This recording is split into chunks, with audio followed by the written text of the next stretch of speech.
वालेकुम and very good morning. जागो लाहौर में आप सबको खुश आमदीद कहते हैं जनाब। मैं हूँ आपकी होस्ट मुनीबा आसिफ। इस उम्मीद और इस दुआ के साथ हमेशा की तरह कि जनाब आप लोग जहाँ कहीं भी होंगे ठीक ठाक होंगे, खुशबाश होंगे, अपने इर्द गिर्द लोगों का भी ख्याल रख रहे होंगे और सिर्फ लोगों का नहीं बल्कि अपने माहौल का भी ख्याल रख रहे होंगे। और ख्याल रखना क्यों ज़रूरी है आज हमने उस पर बात करनी है। और थोड़ी सी अगर मौसमियाती तब्दीली के हवाले से इस मसले को सामने रखते हुए आप ये तवज्जो दिलाई जाए, ये इस हवाले से बात की जाए कि जनाब शजरकारी पाकिस्तान के लिए बहुत ज़रूरी है। तो इनसे इनकार नहीं किया जा सकता कि पाकिस्तान जो है वो दरख्त लगाए बग़ैर मौसमियाती तब्दीली या फिर आलूदगी के मसले पर काबू पा लेगा, क्योंकि ऐसा नहीं हो सकता है। तो हुकूमत को इस सिलसिले में बहुत संजीदा फ़ैसलों की ज़रूरत है, मगर सिर्फ हुकूमत ही नहीं बल्कि आवाम को भी हुकूमत का भरपूर साथ देना होगा, इसमें हेल्प आउट करना होगा उसको। लेकिन हमने देखा है कि पिछली हुकूमतों ने भी ना इस पर बहुत काम किया है। तसल्ली बख्श कामयाबी फिर भी नहीं मिल सकी है क्योंकि अवाम संजीदा नज़र नहीं आती है।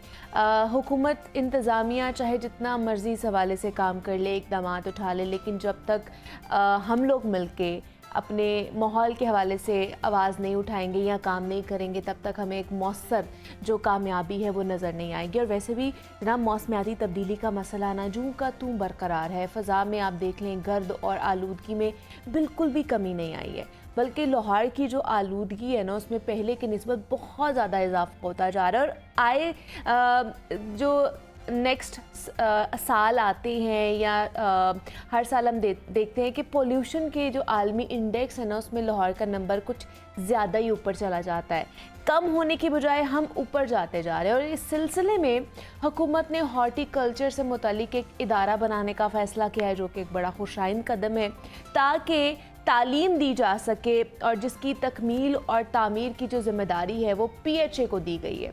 और वही बाग़ जनाब में कायद-ए-आज़म इंस्टीट्यूट ऑफ हॉर्टिकल्चर बनाएगा और वो इदारा ही अफसरान और आवाम को इससे मुतालिक जो है वो तालीम भी देगा। तो मेरे ख्याल से बड़ा अच्छा इनिशिएटिव लिया गया है, अभी फ़ैसला किया गया है।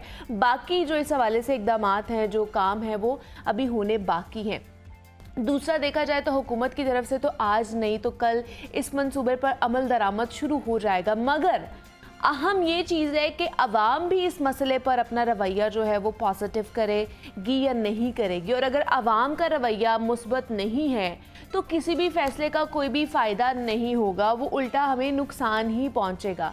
क्योंकि जनाब अगर हुकूमत अकेली इस चीज़ का इस मसले के ऊपर आवाज़ उठाएगी या काम करेगी तो मेरे ख्याल से उस तरह कामयाबी इसमें हमें नहीं मिलेगी। और वैसे भी हम क्लाइमेट चेंज को शायद अपना मसला मानते ही नहीं हैं और ना ही जानते हैं कि ये कितना बड़ा मसला है।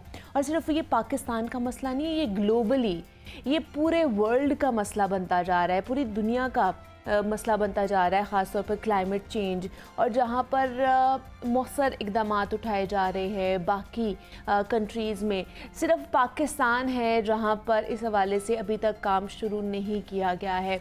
आप गर्मियों की सूरत हाल देख लें, हमारे जो मौसम है पहले कहा जाता था कि 4 मौसम देखने को मिलते हैं, गर्मी, सर्दी और बहार और ऑटम भी देखने को मिलता है, ख़ज़ां भी देखने को मिलती है। लेकिन अब मुझे तो ये फ़ील होता है कि शायद हम ज़्यादातर गर्मी का मौसम ही गुजार रहे होते हैं, क्योंकि जो गर्मी के मौसम का जो दौरानिया है वो बढ़ता जा रहा है। अब आप देखें कि सर्दी का मौसम भी कहीं एंड पे जाकर दिसंबर में शुरू होता है, जनवरी में हमें पीक वाली सर्दी देखने को मिलती है। और पहले 6 से 7 महीने सर्दी रहती थी और बाकी मौसम भी बड़ा प्लेजेंट सा, ये चले 4 से 5 महीने सर्दी रहती थी। अब जो है वो दरानिया कम होता जा रहा है, तो इसको क्लाइमेट चेंज कहते हैं। दूसरी तरफ आ जाए तो फ़ज़ाई आलूदगी का आप मसला देखने के कितना ज़्यादा हो जाता है। इवन तो कि गर्मियों में भी हमारा जो इंडेक्स है वो नीचे नहीं आया, उसमें कोई कमी वाक़ई नहीं हुई, वो बढ़ता ही गया है।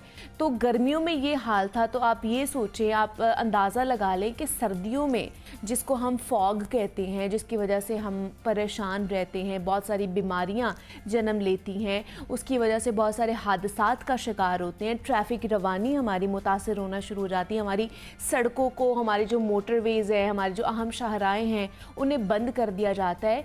तो ये इसी वजह से है कि हम क्लाइमेट चेंज को संजीदगी से नहीं समझ रहे हैं। हम इस हवाले से जो मौसर इक़दामात हैं वो नहीं उठा पा रहे हैं।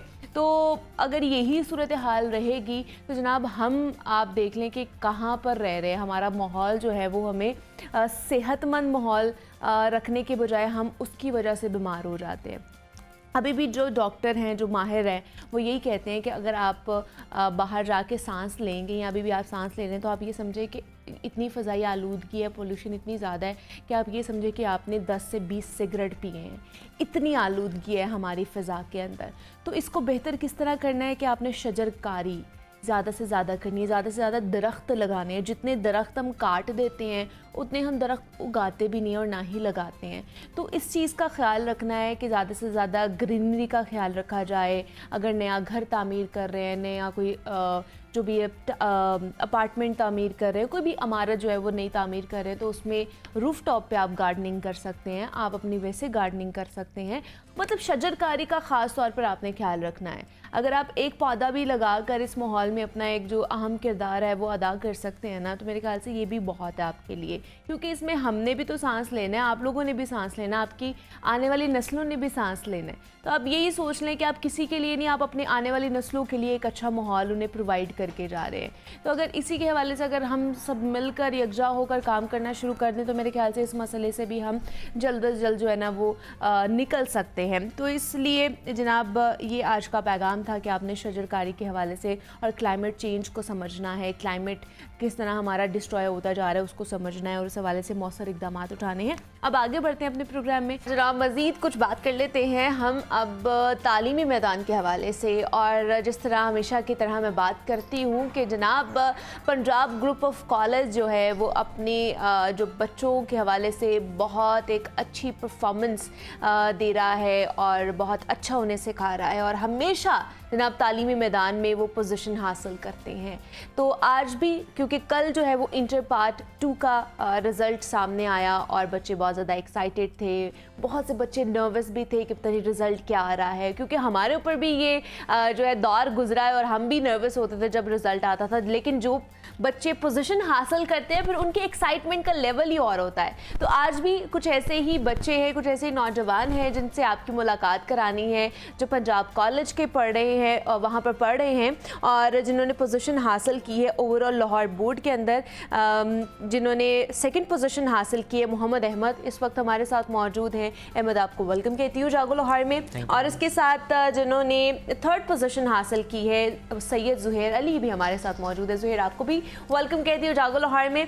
और जनाब लड़कियां भी पीछे नहीं हैं, लड़कियों ने भी इस दफ़ा मैदान मार लिया है और जनाब वो भी हमारे साथ इस वक्त मौजूद हैं। अमाइमा बसाल गुल हैं जिन्होंने गर्ल्स में लाहौर बोर्ड में थर्ड पोजीशन हासिल की है और वो भी FSC प्री मेडिकल, मतलब तीनों ने ही प्री मेडिकल में जो है वो पोजीशन हासिल की है। तो हम अमाइमा को भी खुशामदीद कहते हैं। मैम आपको वेलकम कहती हूँ जागो लाहौर में। कैसी हैं आप? अल्हम्दुलिल्लाह मैम। सबसे पहले तो आप तीनों को कंग्रेचुलेशन कि आप लोगों ने पोजीशन हासिल की है। अब थोड़ा सा बताइए कितनी एक्साइटमेंट थी और कितनी नर्वसनेस थी जब कल रिजल्ट आने वाला था?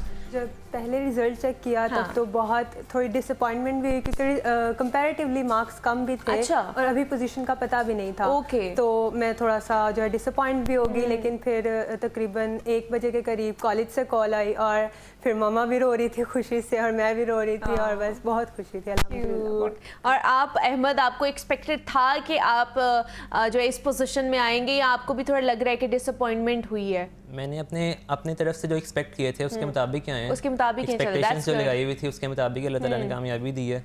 तो जब मैंने भी रिजल्ट देखा तो मुझे भी काफ़ी खुशी हुई रिजल्ट देख के कि मैंने घर बताया, अपने वालिद को बताया, अपनी मामा को बताया, अपने दादा जान को बताया। अच्छा। तो उन्हें रिजल्ट की खुशखबरी सुन के उन्हें बहुत खुशखबरी हुई। जब उन्हें मेरे मार्क्स पता चले तो वो खुशी से रोने लग गए, दादा जान स्पेशली मेरे, क्योंकि उन्होंने हर लाइफ के हर लम्हे पे मेरी डिसीजंस लेने में मेरी मदद की है। उन्हीं की डिसीजंस की वजह से आज मैं इस मुकाम पे पहुंचा हूँ।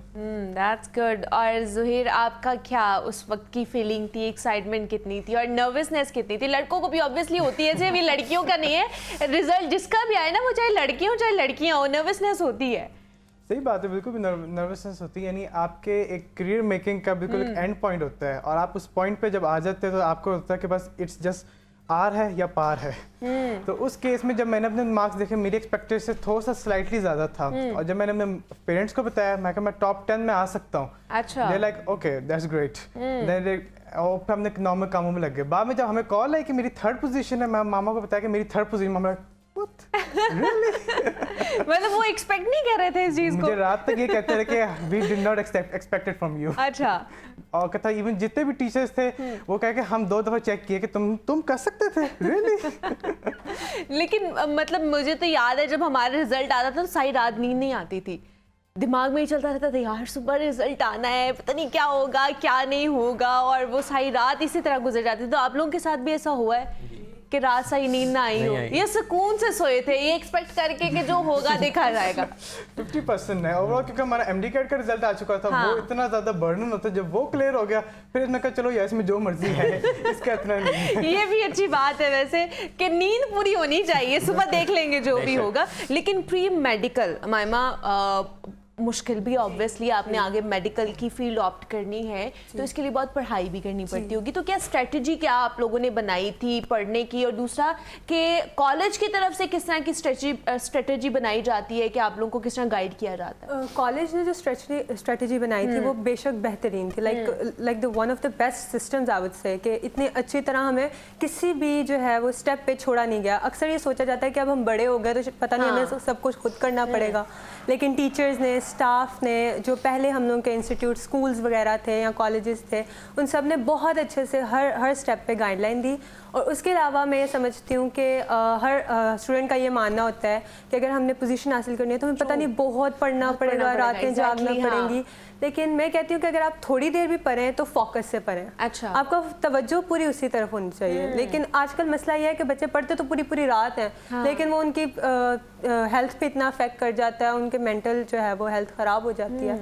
तो आई थिंक कि आप थोड़ी देर भी पढ़ो तो तवज्जो से पढ़ो, तो कंसंट्रेशन आपकी वो स्टडी पे होनी चाहिए, बाकी चीज़ों पे नहीं होनी चाहिए। तो वो फिर आप डिस्ट्रैक्ट जब हो जाते हो ना, फिर आपका फोकस नहीं रहता और आप अच्छे तरीके से उस चीज़ को भी नहीं लेकर चल सकते। तो आपकी क्या अहम स्ट्रेटजी थी जो आपने 2nd पोजीशन ले ली है? मेरी भी स्ट्रेटजी इस तरह की थी कि मैं एफएससी का सिंपल रूल है कि आपने डेली का काम डेली करना है। Okay. जो बच्चा ये ये सिर्फ एफएससी का ये सबका ही है, सबके लिए मैं करना चाहूँगा। मतलब पढ़ना तो सब नहीं है ना, सब ऑब्वियसली सिर्फ एफएससी नहीं है मुश्किल, बाकी सब्जेक्ट्स भी बड़े मुश्किल होते हैं। जो स्टूडेंट भी चाहते हैं कि मैं पोजीशन हासिल करूँ, एक आला मुकाम पे पहुँचूँ, उसे चाहिए कि मैं डेली का काम डेली करूँ। ठीक है। क्योंकि जो स्टूडेंट अगले दिन पे अपना काम डाल देगा फिर वो पाइलअप होता जाएगा, फिर एंड पे वो उसे बिल्कुल नहीं कर पाएगा।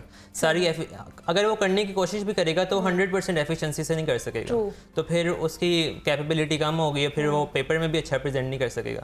जहाँ तक पंजाब कॉलेज की बात है तो पंजाब कॉलेज ने स्टूडेंट्स की हर स्टेप पे रहनुमाई की है, अपना बेस्ट दी है। पंजाब कॉलेज का system is one of the best systems in the Pakistan. इनका एग्जामिनेशन सिस्टम, फैकल्टी, एडमिनिस्ट्रेशन, हर चीज़ बहुत बेस्ट है। और सबसे बड़ी बात इनका ऑनलाइन पोर्टल, ऑनलाइन सिस्टम इनका बहुत कमाल, बेस्ट ऑनलाइन पोर्टल है इनका। तो उससे मदद मिली आप लोगों को, सिर्फ स्टूडेंट्स को नहीं बल्कि जो पंजाब कॉलेज में नहीं भी पढ़े हैं मेरे ख्याल से उनको भी ये फैसिलिटी है। बहुत स्टूडेंट्स हैं डिफरेंट कॉलेज के हैं, वो सिर्फ हमसे हमारा पोर्टल लेने के लिए हमसे रब्ता करते हैं कि उनको भी उससे कितना फायदा पहुंच रहा होगा ना। तो आप लोग फिर आपने इस एग्जाम्स में ली फिर पोर्टल से मदद? जी मैंने पोर्टल से मदद ली। पोर्टल पे इन्होंने हर चीज़ डाली हुई है, यानी कि शॉर्ट क्वेश्चंस का अलग सेक्शन बना हुआ है, एमसीक्यूज का अलग सेक्शन बना हुआ है, लॉन्ग क्वेश्चंस का अलग सेक्शन है, फिर इस तरह बना हुआ है कि बच्चे ने किस तरह उसे प्रेजेंट करना है आगे बोर्ड में जाके।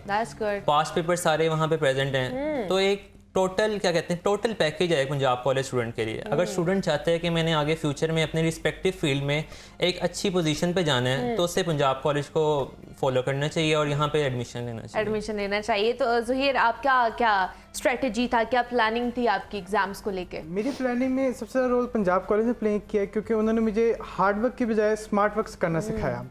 यानी कहता है बहुत सारे बच्चे होते हैं जो पढ़ते हैं 10-10 घंटे पढ़ते हैं। हाँ। मैं यानी बिल्कुल भी यहाँ पे क्लेम नहीं करता कि मैंने कभी 4 घंटे या मुश्किल 3 घंटे ज़्यादा कभी पढ़ा हो। अच्छा। एक सक्सेसिव रो में यानी मुझे कहता उन्होंने मुझे इस तरह ट्रेन कर दिया था कि मैं सिर्फ रीडिंग करता था, मेरे दिमाग में बैठ जाती चीज़ें। अच्छा। और उसके बाद मैं उसको कहता इम्प्लीमेंट करता था।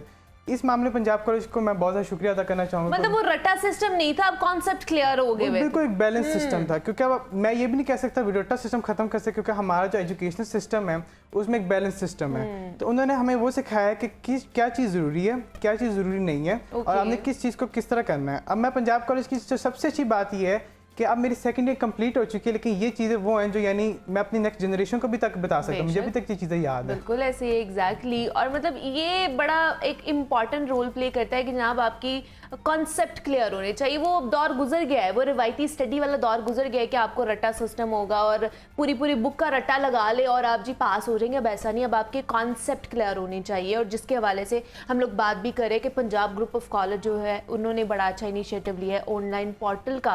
उन्होंने बड़ा अच्छा इनिशिएटिव लिया है कि अगर आप कहीं और नहीं जा रहे तो आप घर में बैठ के आराम से जो है वहाँ पर ईच एंड एवरीथिंग आपको वहाँ पर मिलेगा और आप वहाँ से पढ़ सकते हैं। तो आगे का क्या प्लान है मायमा, क्या करेंगे आगे? जी अभी रिसेंटली एमडी कैट का भी एग्जाम दिया है, तो इंशाल्लाह अब आगे प्लान तो सबसे बड़ा प्लान तो एमबीबीएस का ही है डेफिनेटली। आगे जो अल्लाह बेहतर करे इंशाल्लाह। आगे यही प्लान है कि डेफिनेटली मेडिकल की ही किसी फील्ड में जाना पड़ेगा, क्योंकि मुझे दूसरी फील्ड्स में इंटरेस्ट ही नहीं है ज़्यादा।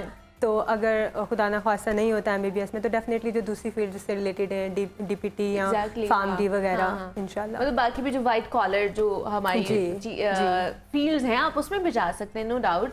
वो भी बड़ी अच्छी और रिस्पेक्टेड जो है वो फील्ड्स हैं हमारी। तो आपको देखकर बाकी भी आपकी फैमिली ने फिर सोचा बाकी बच्चों को भी पंजाब कॉलेज में ही एडमिशन कराया जाए कि इतनी अच्छी पोजीशन ले लिया मायमा ने, तो बाकी बच्चे भी इसी पाथवे पर चले। जी बल्कि मेरे पोजीशन लेने से पहले ही, क्योंकि मैं जब से पंजाब कॉलेज में आई हूँ मैंने हमेशा घर में जाके इसकी बहुत तारीफ किया, क्योंकि हमारा सिस्टम सच में बहुत अच्छा है। मतलब कोई हम वैसे ही नहीं बोले कि हम यहाँ के स्टूडेंट्स हैं हम इसलिए इसकी तारीफ करें, लेकिन नो डाउट बहुत अच्छा सिस्टम रहा है। इसलिए हमें पहले भी मम्मा को जाके कहती होती थी मम्मा अब जिसको भी कराना है कॉलेज में पंजाब कॉलेज ही कराना है, क्योंकि इट्स लाइक स्टाफ इतना कोऑपरेटिव है और जो सारी एडमिनिस्ट्रेशन है वो इतने अच्छे तरह से जो है वो उसको डील करें। हर स्टूडेंट को मतलब पर्सनल लेवल पे डील किया जाता है। तो इस वजह से मैं हर किसी को यही कहूँगी कि आप पंजाब कॉलेजेस को ही चूज़ करें। बिल्कुल ऐसे ही जनाब। अगर आपने पोजीशंस लेनी है और अगर आपने अच्छा करियर ऑप्ट करना है ना, तो मेरे ख्याल से फिर ये जो चेन है पंजाब ग्रुप ऑफ कॉलेजेस की आपको इधर अपने बच्चों को भेजना चाहिए। हमारे साथ सैयद ज़ुहैर अली, मोहम्मद अहमद और अमायमा मौजूद थी। आप तीनों का बहुत शुक्रिया कि आप तीनों यहाँ पर आए और best of luck for your future. और जनाब यहाँ पे हमने एक छोटी सी ब्रेक लेनी है, ब्रेक से वापस आएंगे तो मज़ीद कुछ और गेस्ट हैं जिनसे आपकी मुलाकात करवानी है।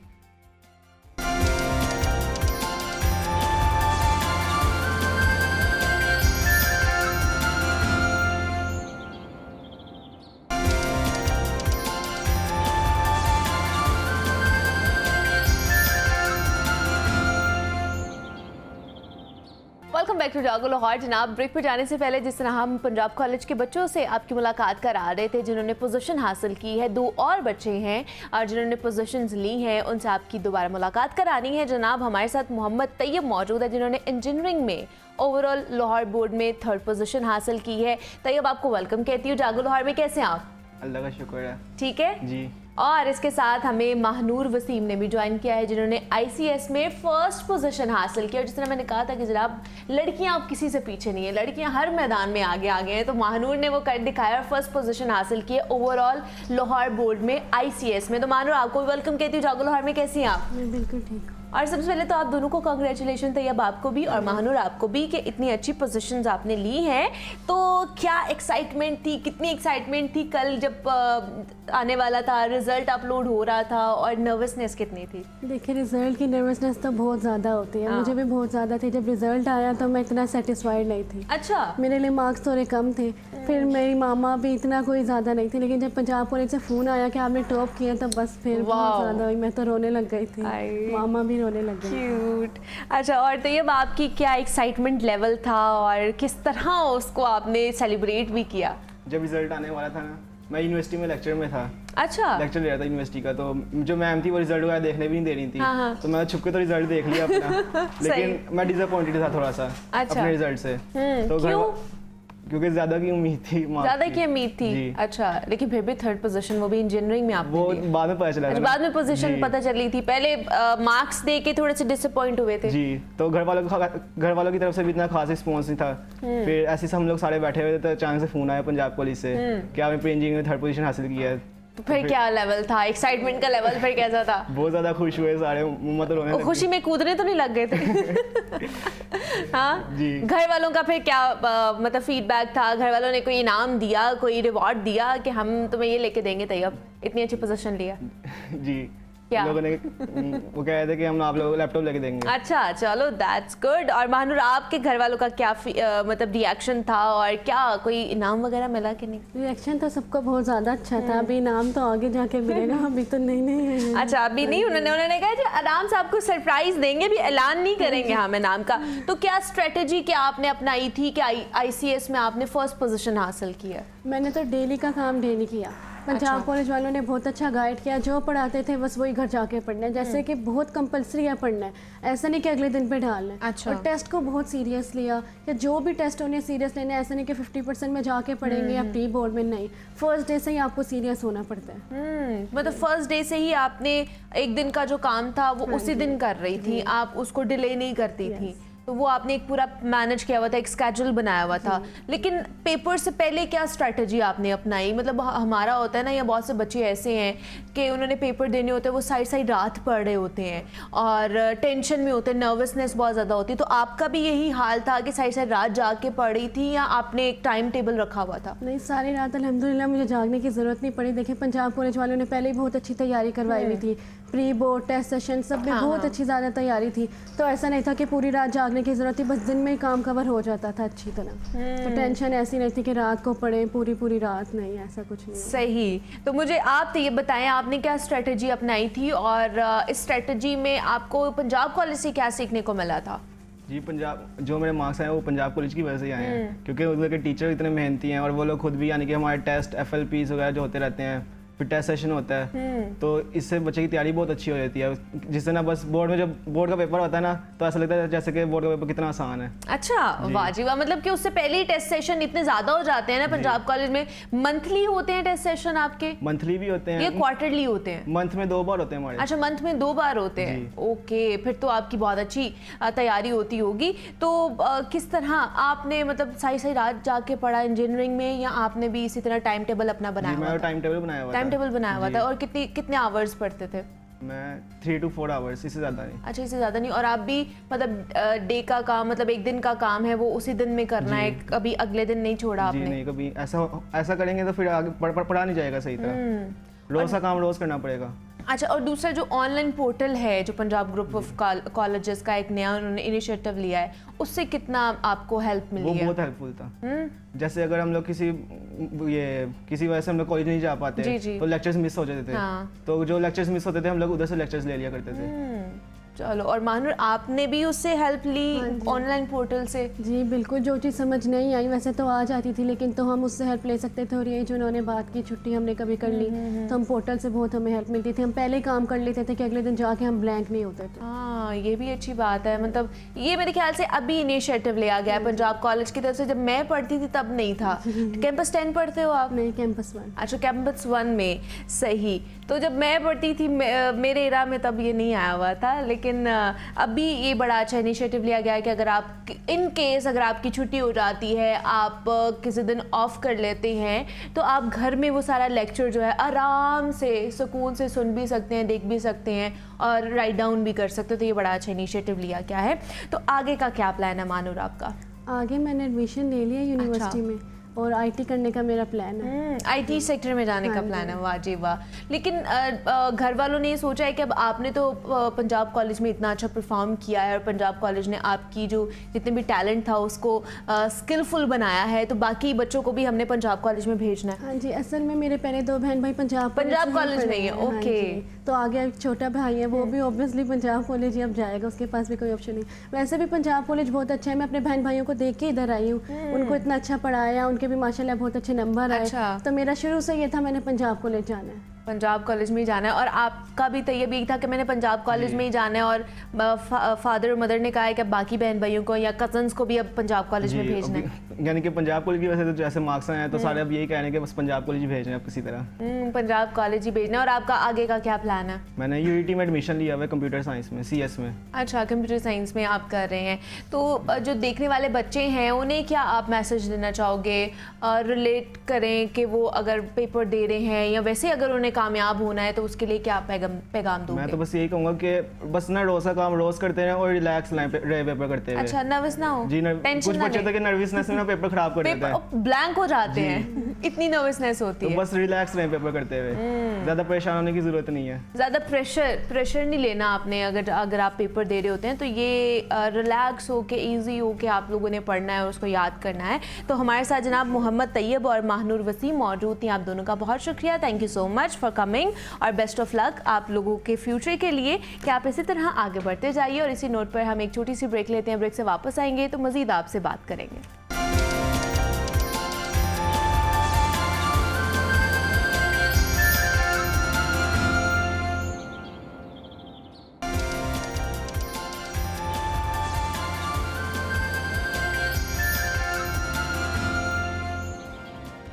वेलकम बैक टू जागो लाहौर। जनाब इस वक्त इंटर पार्ट 2 में पंजाब ग्रुप ऑफ कॉलेजेस के बच्चे जो हैं वो हर मैदान में बाजी ले चुके हैं। सबसे पहले तो हमने आपकी प्री मेडिकल में जो बच्चे थे जिन्होंने पोजीशन हासिल की थी उनसे आपकी मुलाकात कराई, फिर आईकॉम वालों से आपकी मुलाकात कराई, इंजीनियरिंग वाले से आपकी मुलाकात कराई, ICS वाले से। अब आपकी हमने करानी है आईकॉम में जिन्होंने पोजीशन हासिल की है। और हमारे साथ इस वक्त मोहम्मद सुमामा मौजूद हैं जिन्होंने आईकॉम में फर्स्ट पोजीशन हासिल की है और उसके साथ सैयद फजल अब्बास जिन्होंने आईकॉम में थर्ड पोजीशन हासिल की है। तो आप दोनों को वेलकम कहती हूँ जागो लाहौर में। कैसे हैं आप दोनों?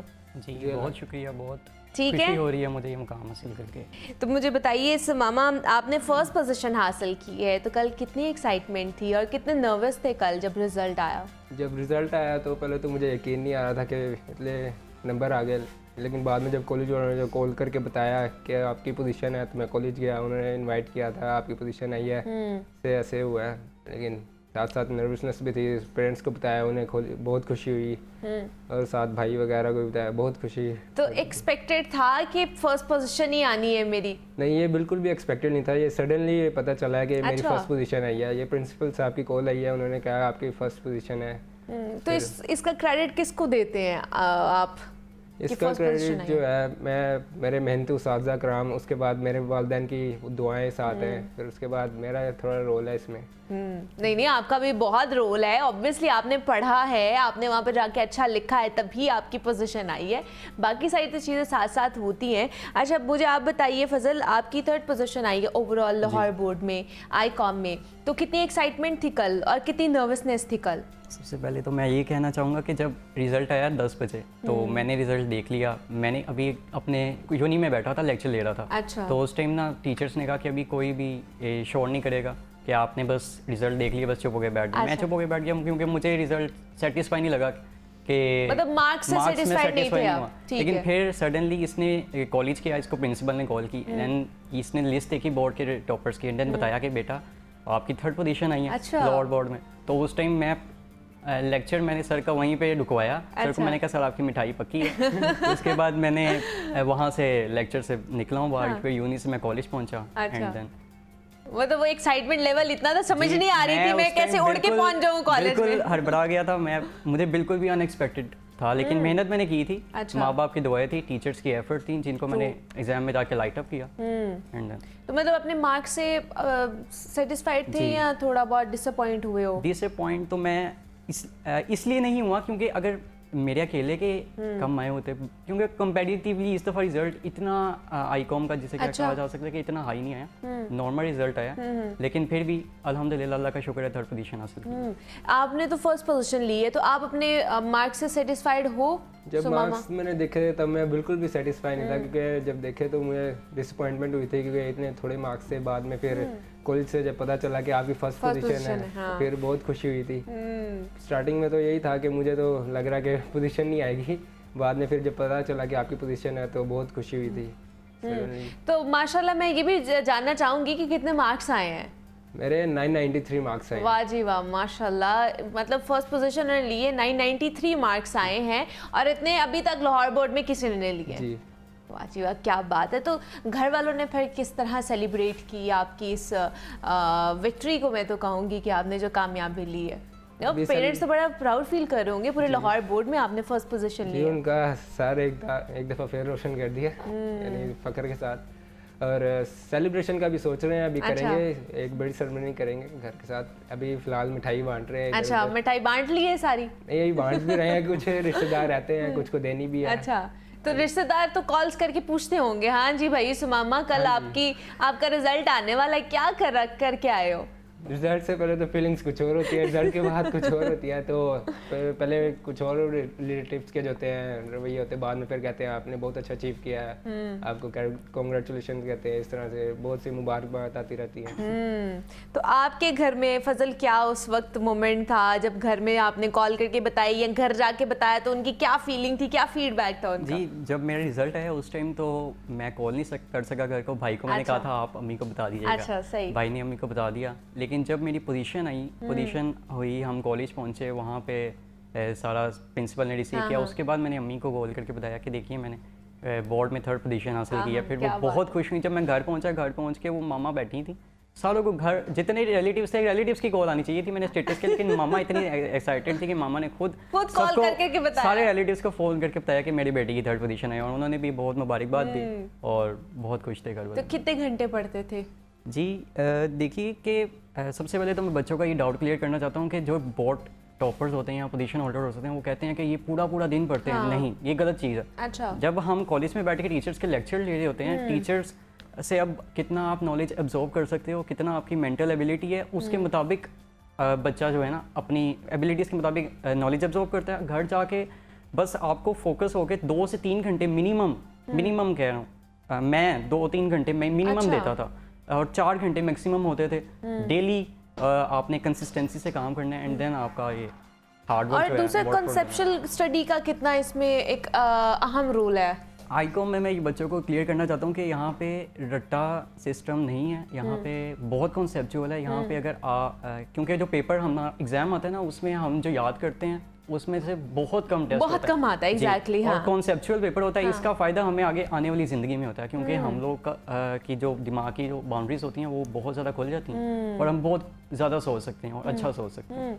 लेकिन इसमें जो पंजाब ग्रुप ऑफ कॉलेजेस है वो किस तरह की स्ट्रेटजी अपनाता है, कि आपको किस तरह कॉन्सेप्चुअल स्टडी करा रहा है, क्या क्या उनकी स्ट्रेटजी होती है? जी, पंजाब कॉलेज के जो टीचर्स हैं बहुत एक्सपीरियंस है, 20 से 25 साल मिनिमम किसी टीचर का एक्सपीरियंस है जिन्होंने हमें पढ़ाया। उन लोगों को हर चीज़ का पता कि बच्चों को किस तरह ट्रेन करना है, किस स्कीम ऑफ स्टडीज़ के साथ उनको आगे लेके जाना है।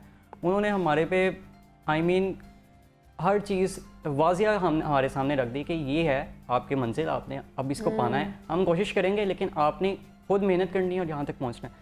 उन्होंने वो कोशिश की और हमने मेहनत और आपने वो मेहनत की और आप उस मंजिल तक पहुंच गए हैं। तो आपके सुमाइमा क्या जो था वो स्ट्रेटजी थी, क्या प्लानिंग थी आपकी जब आप पेपर दे रहे थे? उससे पहले क्या सारी रात पढ़ते थे? जो हमारा एक मिथ भी है मेरे ख्याल से, ये हमारा माइंडसेट है कि सारी रात पढ़ेंगे तभी जाके फर्स्ट पोजीशन ले सकते हैं आप।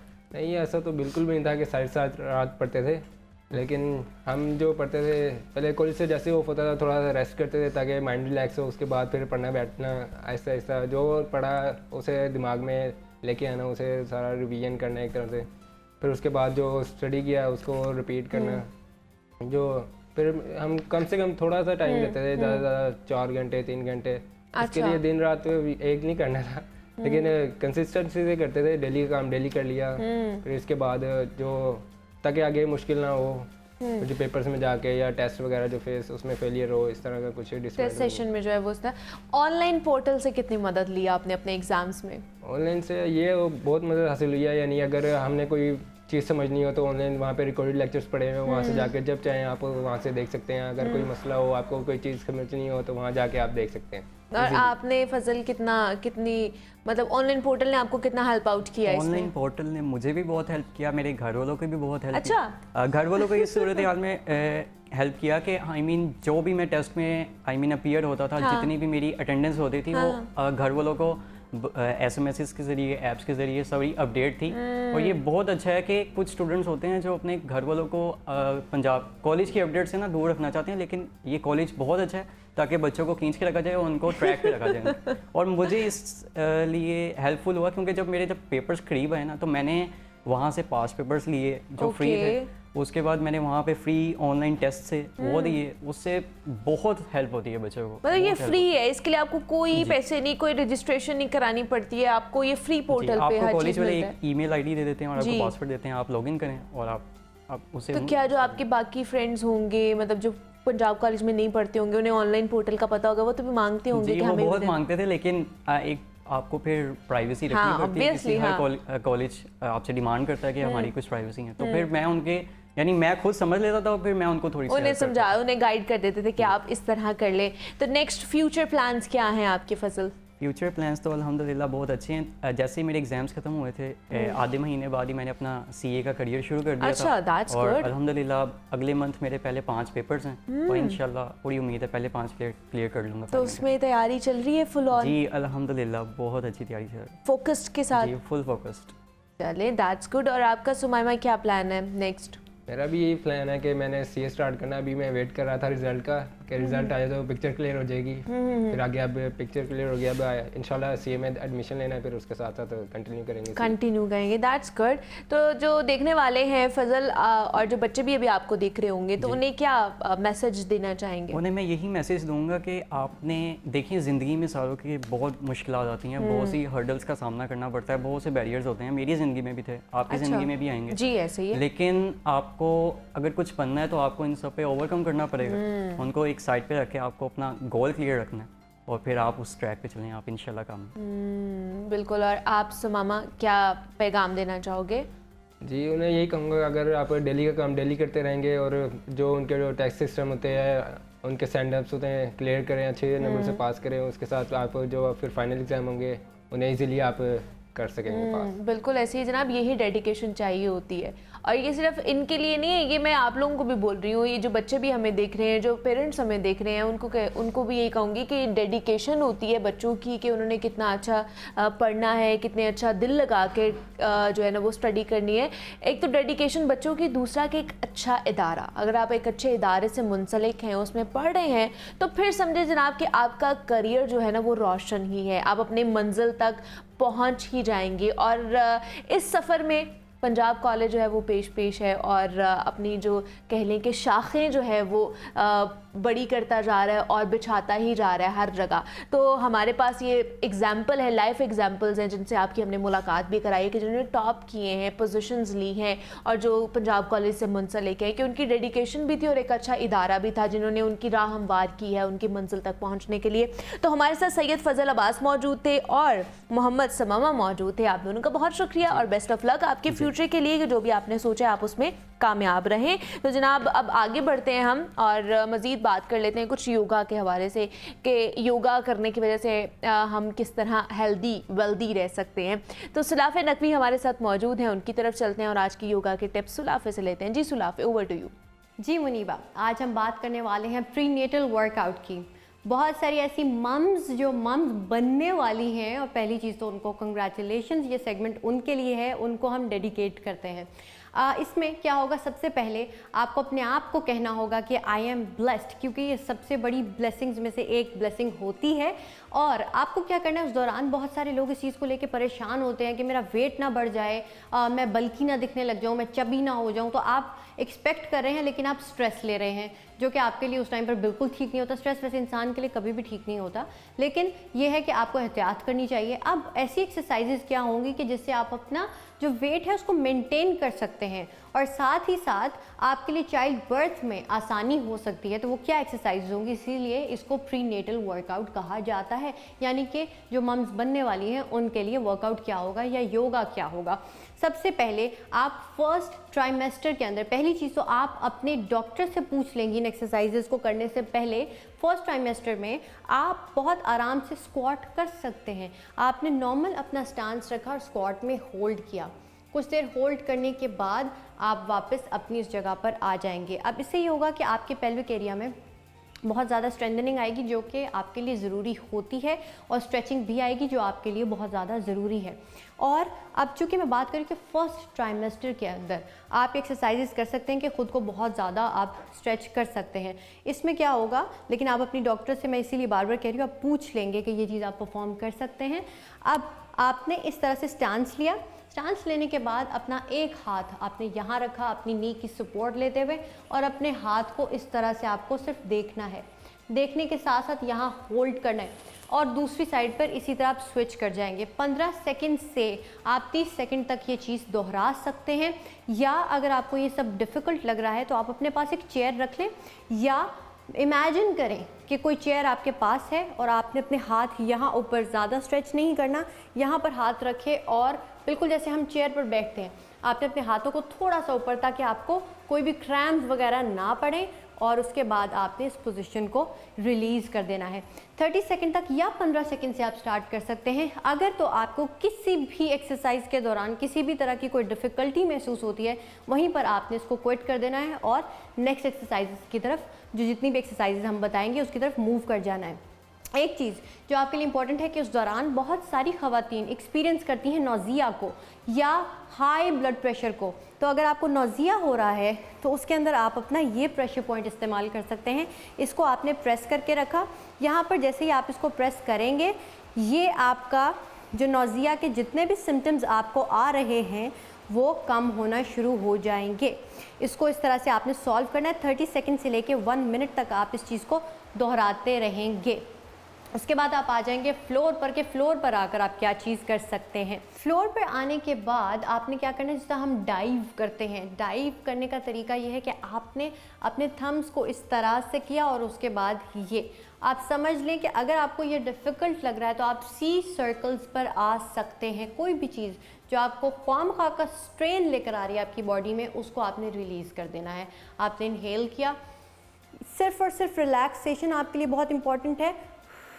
फैन एक्सेल, अगर आप ठीक से इन एक्सरसाइजेस को परफॉर्म करते रहेंगे तो कोई भी डिफ़िकल्टी नहीं आएगी। लेकिन आपने चूँकि डॉक्टर से पूछा होगा तो आपको पता होगा कि एक्सरसाइजेज आप कर सकते हैं। किसी भी स्टैंड्स में या किसी भी पोजीशन में आने के बाद आपके लिए ये एक चीज़ ज़रूरी है कि अगर आपको डिफ़िकल्ट हो रहा है लेग्स को फ्लोर पर लाने में, तो आपने कुशन का इस्तेमाल कर लेना है।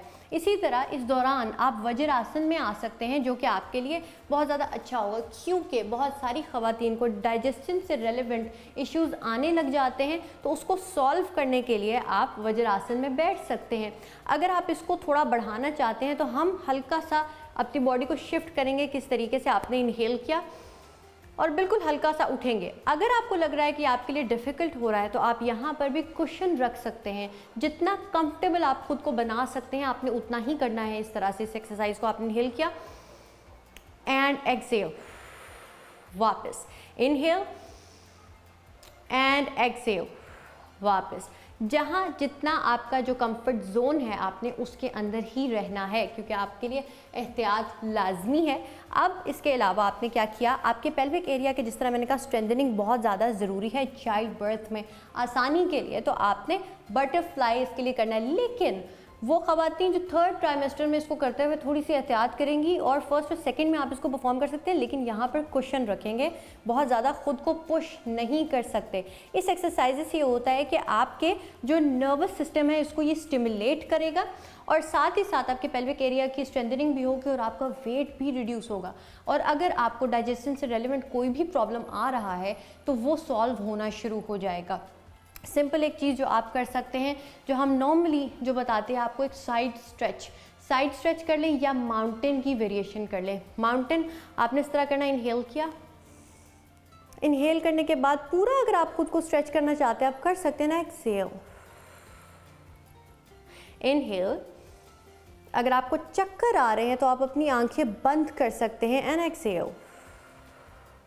जितनी भी एक्सरसाइजेज आपको बताई जा रही हैं उसमें आपने 30 सेकंड तक उनको परफॉर्म करना है। अगर होल्ड है तो 30 सेकंड तक आप उसको परफॉर्म कर सकते हैं। रेपिटेशन में करना चाहते हैं तो आप 8 से 10 की रेपिटेशन में इसको परफॉर्म करेंगे, क्योंकि इस दौरान आपका ज़्यादा फोकस अपनी हेल्थ की तरफ होना चाहिए, ना कि ये कि मैं वेट बहुत ज़्यादा अपना रिड्यूस करूँ, क्योंकि ये तमाम चीज़ें आप अपनी डॉक्टर से पूछेंगी और न्यूट्रिशनिस्ट से पूछेंगी और जो आपको प्रीनेटल योगा करवा रहे हैं उनसे पूछेंगे कि आपको किस वेट पर रहना है और क्या आपके लिए हेल्दी है और क्या नहीं। आई होप कि ये जो नई मंथ्स हैं हमारी जो होने वाली हैं उनके लिए ये बहुत ज़्यादा बेनिफिशियल एक्सरसाइजेज रही होंगी और आपके लिए बहुत ही हेल्पफुल साबित होगा। मुझे और जागो लाहौर को आपके फीडबैक का इंतज़ार रहेगा और मेरी तरफ से हमेशा के लिए आपको हमेशा की तरह इस जर्नी के लिए भी बेस्ट ऑफ लक। और जनाब सुलाफे नकवी हमारे साथ मौजूद थी, प्री नेटल वर्कआउट के हवाले से बता रही थी कि किस तरह आप घर पे रह के, और जो न्यू मम्मीज़ हैं उनके लिए ये ख़ास तौर पर वर्कआउट है कि वो घर में रह के अपनी सेहत का ख्याल किस तरह रख सकती हैं। तो सुलाफे, आज के लिए आपका बहुत शुक्रिया।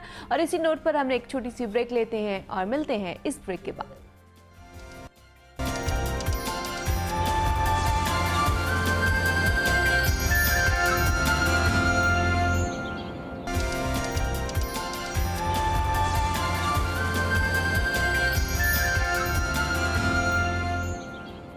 वेलकम बैक टू जागो लाहौर। जनाब, अब कुछ बात कर लेते हैं आर्ट के हवाले से। और आर्ट में बहुत कुछ आ जाता है। आर्ट में पेंटिंग आ जाती है, पेंटिंग करना, स्केचिंग करना, कैलीग्राफी करना आ जाती है। और कैलीग्राफी एक ऐसी, मैं कहूँगी कि किस्म है कि ये अल्लाह की तरफ से एक ब्लेसिंग होती है कि आप कैलीग्राफी करते हैं, अल्लाह के नाम लिखते हैं, रंगों से अल्लाह के नामों की तश्कील करते हैं, उन्हें लिखते हैं और क्या खूबसूरती के साथ उन्हें बनाया जाता है। तो आज हम कैलीग्राफी के हवाले से ही बात करेंगे और एक ऐसे ही मेहमान से आपकी मुलाकात कराएंगे जो रंगों से खेलते हैं, जो रंगों से अल्लाह का नाम लिखते हैं और क्या ही खूबसूरत कैलीग्राफी करते हैं, क्या ही खूबसूरत अल्लाह का नाम लिखते हैं। उनका काम जब आप देखेंगे तो आप भी अश अश कर उठेंगे।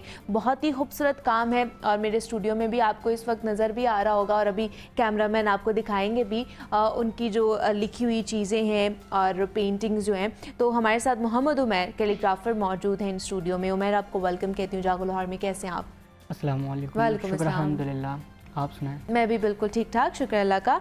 मुझे बताइए, कैलीग्राफर जिसे मैं बात की, ये भी अल्लाह ताला की एक ब्लेसिंग होती है कि आप अल्लाह का नाम लिखते हैं। जी बिल्कुल, अल्लाह की तरफ से ये एक तोहफा होता हाँ है जी। कि अल्लाह के नेम से लिखना और उसको अपने हाथ से उसको क्रिएट करना। बेशक बेशक। तो ये और बचपन से ही पेंटिंग या स्केचिंग या ये करने का शौक था, आर्ट का शौक था? नहीं, बचपन से तो नहीं था, बस ये स्केचिंग वगैरह करता था पहले। अच्छा। उसके बाद एक टीचर ने मुझे कहा कि हैंड राइटिंग में आपके सफाई है उसको आप क्रिएट करें कैलीग्राफी में। अच्छा। उस टाइम तो मुझे पता ही नहीं था कि कैलीग्राफी होती क्या है। तो फिर आहिस्ता आहिस्ता, इंटरनेट का ज़माना है, उसको फिर इंटरनेट पे सर्च किया, देखा, समझा। तो फर्स्ट टाइम मैंने कैलीग्राफी की पेंसिल से, तो बहुत अच्छा लगा मुझे। अच्छा। सुकून मिला। अल्लाह का नाम लिखा था। तो उसके बाद फिर मैंने सब चीज़ें छोड़ के इसी के पीछे अपना सब कुछ लगा दिया और अल्हम्दुलिल्लाह 1 साल के अंदर अंदर मैंने इसको कवर किया है। क्या बात है। और इसके अंदर मैंने बहुत सी पेंटिंग्स की हैं, सेल भी की हैं और अब आगे मैं सिखा भी रहा हूँ अल्हम्दुलिल्लाह। और दूसरा, मैं देख भी रही थी और पढ़ भी रही थी कि आपको मुख्तलिफ पर्सनालिटी से, मुख्तलिफ लोगों से अप्रिसिएशन भी मिली है आपके काम के ऊपर। जी तो अल्हम्दुलिल्लाह। वो तब कितना एक्साइटमेंट लेवल था, कितना अच्छा फीडबैक था वो आपके लिए, कितना प्राउड मोमेंट था वो आपके लिए? जी बिल्कुल, ये तो बहुत अल्लाह का एहसान है कि अल्लाह मियां ने मुझे ये हुनर दिया है। उसके बाद मुझे जिनसे लोगों से मिलाया है, इज़्ज़त दी है। और मैं चाहता हूँ कि और भी लोग जो उनसे इसके अंदर काम करें, क्योंकि इस नाम के अंदर इज़्ज़त है और कुछ नहीं है, और इससे आगे बढ़ें। इज़्ज़त से बढ़ आपको सुकून मिलता है। बिल्कुल। ये सारी चीज़ें ऑब्वियसली, अल्लाह का नाम जब आप लिख रहे होते हैं, अल्लाह का नाम जब आप ले रहे होते हैं, तो आपको ऑब्वियसली सुकून आना शुरू हो जाता है, मुतमईन आप होते हैं अपनी ज़िंदगी में। एक वो कह ले कि सुकून वाली हवा चलना शुरू हो जाती है आपकी ज़िंदगी में। बिल्कुल आप सही कह रही हैं, ऐसे ही है। और जैसे जैसे ये काम आगे बढ़ता जा रहा है, नई नई चीज़ें सामने आ रही हैं और आगे अब मेरे दिल में ये है कि मैं इसको कुरान पाक की शक्ल दूं पूरे को, माशाल्लाह। और पूरा कुरान पाक आहिस्ता आहिस्ता, ये नहीं कि मतलब अभी आपने सोचा है, ऑब्वियसली उसके लिए भी बड़ा टाइम चाहिए है। टाइम चाहिए, स्पेस चाहिए, उसके लिए फिर इनकम चाहिए। जी जी। उसके लिए फिर आप आहिस्ता आहिस्ता जैसे जैसे साथ साथ चलता जा रहा है तो उसको आगे बढ़ना चाहिए। तो मुझे थोड़ा सा ये जो हमारे सेट पे पेंटिंग्स आपकी पड़ी हुई हैं, इसमें बताइए कौन से कलर्स आप यूज़ करते हैं और कितना टाइम लगता है इनको बनाते हुए? बहुत ही खूबसूरत, जिस तरह ये अल्लाह का नाम आपने लिखा है, ये कुल शरीफ लिखे हुए हैं और यहाँ पर भी अल्लाह का नाम आपने लिखा है। हाँ जी, ये जो सी पेंटिंग्स हैं ये एक्रेलिक पेंट से बनी हुई हैं। एक्रेलिक पेंट से, इसके अंदर okay. Golden leaf and silver leaf use किया गया है। अच्छा। और ये तकरीबन 2 या 3 घंटे में तैयार हो जाती है। एक पेंटिंग जो है वो 2 से 3 घंटे में? अगर हमारे पास कोई और काम ना हो, अच्छा, सब कुछ छोड़ के। मतलब वो कॉन्टिन्यूसली आपको इसके ऊपर काम करना पड़ता है 2 से 3 घंटे? हाँ, उससे ये होता है ना कि पेंटिंग के ऊपर काम हो रहा होता है तो आप उसको बार बार छोड़ के इधर उधर, फिर वो टाइम बहुत ज़्यादा ले जाती है। जो लोग कहते हैं कि 2 से 3 दिन लग जाते हैं पेंटिंग्स में, वो इसी में लगती हैं कि वो काम छोड़ के फिर दूसरे काम लग जाते हैं। अब जितनी भी आपके पास पेंटिंग है ये तकरीबन 2 से 3 घंटे में कंप्लीट होने वाली हैं। अच्छा, कंप्लीट हो जाती है 2 से 3 घंटे। अच्छा, ये जो मेरे सामने पड़ी हुई है ये बहुत खूबसूरत है। इसमें आपने डिफरेंट कलर्स यूज़ किए। मैं तो चाहूँगी कि जो हमारे कैमरामैन है वो उसको फोकस करके, अब आप ये टेलीविजन स्क्रीन पर भी देख रहे हैं कि वो एक होता है ना कि जब आप अल्लाह का नाम ले रहे होते हैं तो आप झूमना शुरू कर देते हैं। तो ये जब ये वाली पेंटिंग आप बना रहे थे तो क्या उस वक्त आपकी फीलिंग क्या थी? इसके पीछे जो सा ना ये सोच के बनाई गई जैसे कि हमारी आजकल की दुनिया है, हाँ जी, कलरफुल है सारी, उस पर बनाई गई है कि अल्लाह का जो सा बंदा है वो अल्लाह कर रहा है, बट जो से दूसरे लोग हैं वो इधर की बातें इधर की बातें अब देखनी होंगी। इसके अंदर कलरफुल है, कोई एक कलर नहीं है, डार्क कलर भी है, लाइट कलर भी यूज़ किया गया है। ये सारी जिनसे हमारे इस टाइम के लोग चल रहे हैं उन पे ये पेंटिंग क्रिएट की गई है। तो मुझे बताइए कि इसको बनाते हुए कितना टाइम लगा था? इसको कोई टाइम नहीं लगा था, ये तो बस बैठे बैठे एक ऐसा था कि मैं पेंट्स बचे हुए थे कुछ, तो मैंने कहा कुछ बनाते हैं, तो मैंने इसको ड्रॉ किया और बनाना शुरू कर दिया। तकरीबन वही 2 घंटे के अंदर अंदर जो सा ना ऐसे ही बन गई। अच्छा, ये नहीं कि मेरा प्रॉपर प्लान नहीं था कि मैंने ये सूफी बनाना है और इसके बैकग्राउंड पे ये रखना है। एक ये पेंटिंग और वो अल्लाह वाली, अच्छा, जो टेक्सचर पेंटिंग ये ऐसे ही है कि दोनों पेंटिंग्स को ऐसा है, कुछ सोचा नहीं था कि क्या बनेगा। बस ये था कि हमने इसको, अक्सर लोग कहते हैं कि हम स्टार्ट करते हैं हमसे सही बनता नहीं है पेंटिंग, तो वो छोड़ देते हैं और अगली पेंटिंग को शुरू कर देते हैं। तो मैं ये कहूँगी साथ साथ हम बात भी करें, लेकिन मैं कहूँगी कि ये आपने रखा भी हुआ है, इस पर कुछ बना के भी हमें दिखाएं, कितना टाइम लगता है? जी जी बिल्कुल। अक्सर लोग कहते हैं कि जो ना हमारी पेंटिंग से सही बनती भी नहीं है और जो सा टाइम बहुत लगता है। अच्छा, और मैं उनको ये कहता हूँ कि आप जब एक पेंटिंग शुरू करते हैं, हाँ, ठीक है, उसको आपने, इसको मैं पूरा नहीं करूँगा, जी जी, हाफ में, हाँ, ज़रूर। तो वो जो से ना लोगों को मैं ये कहूँगा कि आप जब पेंटिंग स्टार्ट करें, जैसे मैंने स्टार्ट किया, इसको एंड करें ज़रूर। अच्छा, कहीं पर रुके नहीं, ठीक है, इसको एंड करें। अब जैसे मैं बना रहा हूँ, मुझे नहीं कुछ पता कि इसके ऊपर क्या बनेगा क्या नहीं बनेगा, बस मैंने सोचा है कि इसके ऊपर मैंने पेंटिंग करनी है, हाँ, कि मैंने बस बनाना है कुछ। हाँ, सही, बस माइंड में होना चाहिए कि थोड़ा सा आपने करना है, बाकी अल्लाह पे छोड़ दें। आपने अपनी डोर अल्लाह के हाथ में दी हुई है, जब वो कंप्लीट हो जाएगी, मेरे ख्याल है और मेरा ये उनको है भी कि उनकी पेंटिंग अच्छी बनेगी। मतलब ये यकीन भी आपका कि जो एंड रिजल्ट निकलेगा, जो प्रोडक्ट निकलेगी एंड पे वो अच्छी निकलेगी, बहुत अच्छी निकलेगी। सही है। और ये नहीं होगा कि वो आउट हो।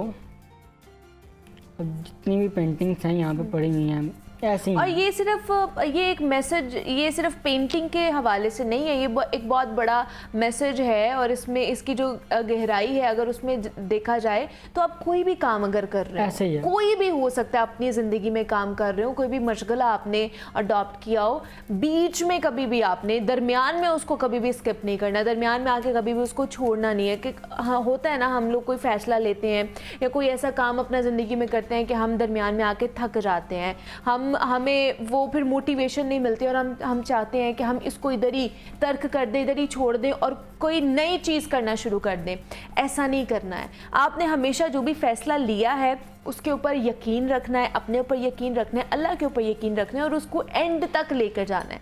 तो जब आप यकीन के साथ जब आप वो फैसला पूरा करते हैं, वो स्टेप पूरा करते हैं ना, तो इंशाल्लाह जो आपका रिज़ल्ट होता है, एंड रिज़ल्ट, वो भी अच्छा ही निकलता है। जिस तरह मैंने भी बात की है कि कभी भी अपनी पेंटिंग को आपने हाफ वे में नहीं छोड़ना है कि आधे में छोड़ दिया और समझा कि अच्छा मैं इसको कल कंप्लीट करूँगा या करूँगी, लेकिन ऐसा नहीं करना। आप कुछ भी कर रहे हैं उसको उसी टाइम कंप्लीट करना है, हाफ वे में कोई भी चीज़ नहीं छोड़नी है। आजकल की नौजवान नस्ल है, डिग्री में जो है मतलब इनरोलमेंट करा लेते हैं, दाखिला ले लेते हैं, एंड पे आते हैं हाफ सेमेस्टर में, उन्हें समझ आती है कि ना अब ये तो हमारा इंटरेस्ट नहीं है, अब हमें कहीं और जाना है, कोई और फील्ड चूज़ करनी है। तो इसलिए आपने ये इस चीज़ का ख्याल रखना है ज़्यादा से ज़्यादा। तो ये जनाब अभी बना रहे हैं, उमैर जो है साथ साथ वो कैलीग्राफी कर रहे हैं और आप देख भी पा रहे हैं अपनी टेलीविजन स्क्रीन पर कि लाइव हमने उन्हें कहा है कि हमें कुछ बना के दिखाएं। तो साथ साथ ये बनती है और एक छोटी सी ब्रेक लेनी है, ब्रेक से वापस आएंगे तो ये हमारी जो कैलीग्राफी जो पेंटिंग है ये भी कंप्लीट हो जाएगी इंशाल्लाह। और साथ ही साथ 2 और गेस्ट हैं जिनसे हमने आपकी मुलाकात करानी है। तो ये मिलते हैं इस ब्रेक के बाद।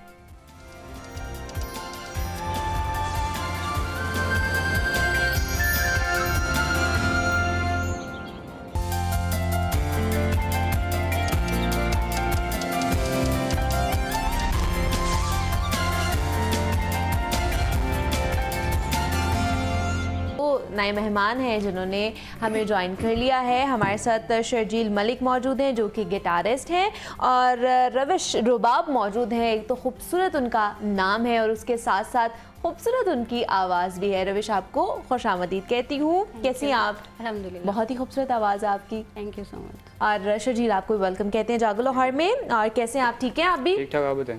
मैं बिल्कुल ठीक ठाक। रविश, कैसे स्टार्ट किया सिंगिंग का? इंटरेस्ट कैसे डेवलप हुआ? एक्चुअली मुझे सिंगिंग मेरे पापा ने सिखाई है। अच्छा, पापा ने सिखाई? पापा भी गाते हैं? थोड़ा बहुत। अच्छा। एक्चुअली वो हारमोनियम वगैरह प्ले कर लेते थे। ओके। तो अभी भी प्ले करते हैं घर में, हमारे चलती रहती है म्यूज़िक एक्टिविटी। तो मुझे सारा जितना भी म्यूज़िक है, जितना कहीं प्रॉपर नहीं सीखा, वो मेरे पापा ने सिखाया है। तो बचपन से चलता आ रहा है कॉम्पिटिशन्स, एंड देन यहाँ पे लाहौर में मैं पंजाब यूनिवर्सिटी में आई हूँ तो सोसाइटी में। अच्छा। एंड देन म्यूज़िक जर्नी यहाँ तक वापस यहाँ तक। और इसको आगे परसू करने का इरादा है? इंशाल्लाह। अच्छा।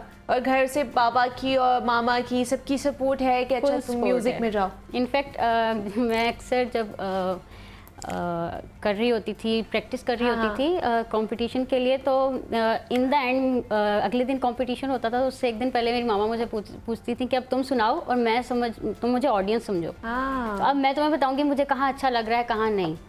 तो इट वाज लाइक कि पूरी फैमिली जो है वो म्यूजिक से कनेक्टेड है ही है। इनफैक्ट मेरा जो छोटा भाई है वो बहुत अच्छा गाता है। क्या बात है जनाब, वाजी वाह। तो पूरी फैमिली म्यूजिक फैमिली है कह सकते हैं। That's good. तो किससे इंस्पायर है, मतलब किसको ज्यादा सुनती है? कौन सा सिंगर पसंद है? मैं नैयरा नूर। नैयरा नूर साहिबा, ओके। और यंगस्टर्स में कोई नहीं है? मतलब ये जो अभी के जो बहुत से हमारे नौजवान हैं, बहुत से अच्छे सिंगर्स हैं। आसिम अजहर को सुनती हूँ। और मेरा जो ज़्यादा जॉनरा है वो ओल्ड सॉन्ग्स हैं, लाइक क्लासिकल पसंद है? क्लासिकल, मैडम नूरजहां और नसीम बेगम, इनके गाने। तो आपने शर्जील गिटार बजाना कहाँ से सीखा? मैंने मोस्टली यूट्यूब से ही सीखा। मुझे इतना शौक नहीं था, खैर वो फिर छुट्टियाँ आई तो मैंने कहा ऐसे हॉबी स्टार्ट करता हूँ। अच्छा। फिर जैसे जैसे मैंने स्टार्ट किया मुझे अच्छा लगना स्टार्ट हो गया। क्या बात है। तो सिंगिंग का भी शौक है या सिर्फ अभी गिटार? लेकिन मैं कर नहीं सकता। कर नहीं सकते? मुझे लगता है मैं अच्छा नहीं गाता। अच्छा, इतना अच्छा नहीं गाते? ये आपने खुद डिसाइड किया, खुद विटनेस किया या लोगों ने बोला? खुद ही डिसाइड किया। लोगों के सामने मैंने मौका ही नहीं दिया किसी के सामने मैं मतलब गाऊं। चले, हमने तो आपको मौका दिया था, आप गा लेते। नहीं, लाइव टेलीविजन पे आती। ठीक है। अच्छा जी, उमैर ने आपने कंप्लीट कर लिया? उमैर माशाल्लाह। और क्या बनाया आपने? सिंपल बैकग्राउंड पे मैंने अल्लाह लिखा है। अल्लाह का नाम लिखा है? बिल्कुल सिंपल बैकग्राउंड पे। और भी आप इस तरह के और भी बैकग्राउंड्स बना के उसके ऊपर मोहम्मद लिख के, अल्लाह लिख के, मतलब डिफरेंट बैकग्राउंड्स बना। टाइम होना चाहिए आपके पास, जैसे मैंने पहले बताया। अब इसके ऊपर आप वाइट मार्कर के साथ पूरी आयात लिख सकती हैं, पूरी सूरत लिख सकती हैं, उसको कवर कर सकते हैं आप अपनी पेंटिंग को। मतलब मेरे ख्याल से 3 से 4 मिनट ही लगे हैं, इससे भी कम मिनट लगे हैं कि आपने ये जो एक हमारे सामने अल्लाह का नाम जो है वो लिख दिया है। इतना टाइम नहीं, टाइम टेकिंग प्रोसेस नहीं है, लेकिन मसला ये है कि आपको फोकस रहना पड़ता है। इसके लिए भी प्रैक्टिस चाहिए होती है। आप कोई भी आर्ट कर लें, वो चाहे मौसीकी हो जाए, वो सिंगिंग हो जाए, वो गिटार जिस तरह बजा रहे हैं उसके लिए भी उन्हें प्रैक्टिस चाहिए। इसलिए कैलीग्राफर बनने के लिए भी आपको प्रैक्टिस चाहिए होती है। तो बहुत ही खूबसूरत आपने लिखा है।